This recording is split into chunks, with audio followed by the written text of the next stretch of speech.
नमस्कार दोस्तों, भक्तिकालीन काव्य से संबंधित वीडियो की कड़ी में एक अगली वीडियो लेकर आई हूँ, जो कि सगुण काव्य धारा की भक्तिकाल की फुटकल रचनाओं के संदर्भ में है। इस प्रकरण में देश की तत्कालिक राजनीतिक सामाजिक परिस्थितियों का वर्णन करते हुए भक्ति साहित्य से उसके संबंधों की विवेचना की गई है। साथ ही कुछ अन्य कवियों की चर्चा भी की गई है, जिनका काव्य क्षेत्र मुख्यतः वीर, श्रृंगार व नीति था। ठीक है।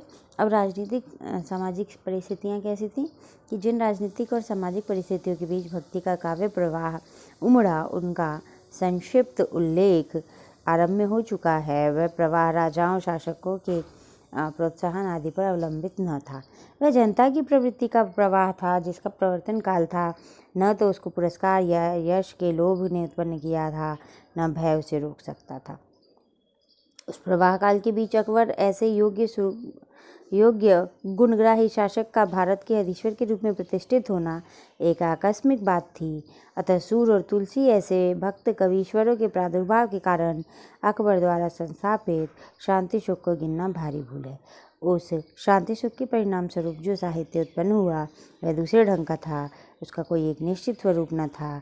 सच पूछिए तो वह उन कई प्रकार की रचना पद्धतियों का पुनरुत्थान था, जो पठानों के शासनकाल की अशांति और विप्लव के बीच दब सी गई थी और धीरे धीरे लुप्त होने जा रही थी।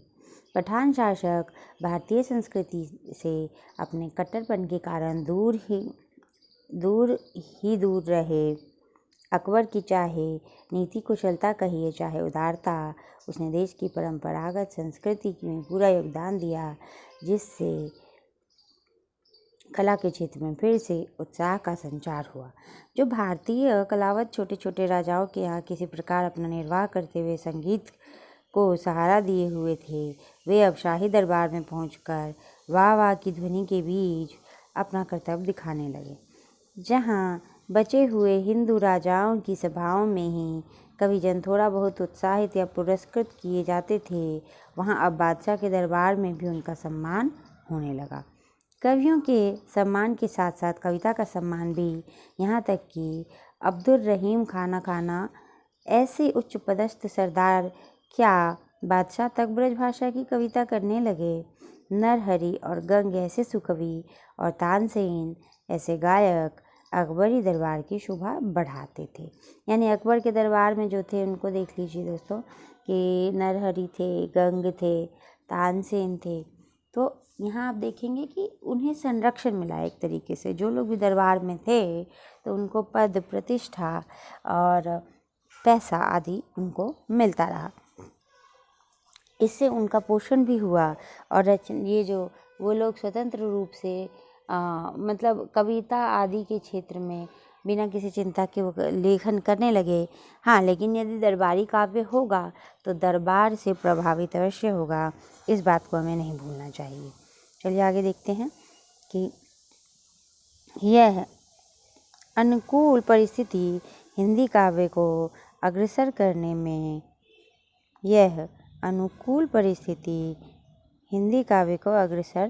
करने में अवश्य सहायक हुई। वीर, श्रृंगार, नीति की कविताओं के आविर्भाव के लिए विस्तृत क्षेत्र फिर खुल गए, जैसा आरंभ काल में दिखाया जा चुका है। फुटकल कविताएं अधिकतर इन्हीं विषयों को लेकर छप्पय, कवित्त, सवैयों और दोहों में हुआ करती थी। मुक्तक रचनाओं के अतिरिक्त प्रबंध काव्य परंपरा ने भी जोड़ पकड़ा और अनेक अच्छे आख्यान काव्य भी इस काल में लिखे गए। इसमें संदेह नहीं कि अकबर के राजत्व काल में एक ओर तो साहित्य की चली आती हुई परंपरा को प्रोत्साहन मिला, दूसरी ओर भक्त कवियों की दिव्य वाणी का स्रोत उमड़ चला। इन दोनों को सम्मिलित विभूति से अकबर का राजत्व काल जगमगा उठा और साहित्य के इतिहास में उसका एक विशेष स्थान हुआ। जिस काल में सूर और तुलसी ऐसे भक्त कवि के अवतार तथा नरहरि, गंग और रहीम ऐसे निपुण भावुक कवि दिखाई पड़े, उसके साहित्यिक गौरव की ओर ध्यान जाना स्वाभाविक है। फुटकल खंड में कवियों की चर्चा इस क्रम में की गई है। छीहल, लालचदास, कृपाराम, महापात्र। एक मिनट दोस्तों।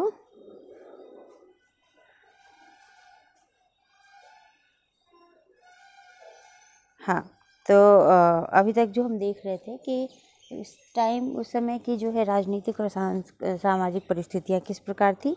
अब यहाँ पर उन्होंने बताया कि किस क्रम में यहाँ रचनाकारों को लिया गया है कि छीहल, लालचदास, कृपाराम, महापात्र, नरहरि बंदीजन, नरोत्तम दास, आलम, महाराज तोडरमल, महाराज बीरबल, गंग मनोहर कवि, बलभद्र मिश्र, जमाल, केशवदास, होले राम, रहीम का पूरा नाम अब्दुल रहीम खान खाना, कादिर, मुबारक, बनारसी दास, सेनापति, भूकर कवि, सुंदर, लालचंद या लक्ष्योदय।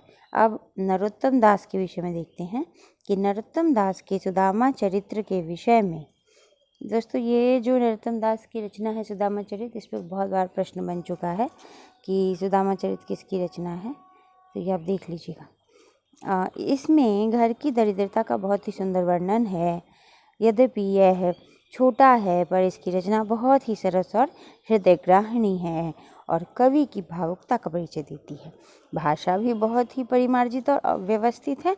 बहुतेरे कवियों के समान भर्ती के शब्द और वाक्य इसमें नहीं है। तो दोस्तों, अब आगे बढ़ते हैं। दूसरी बात यह है कि केशव के बहुत पहले से ही इसकी परंपरा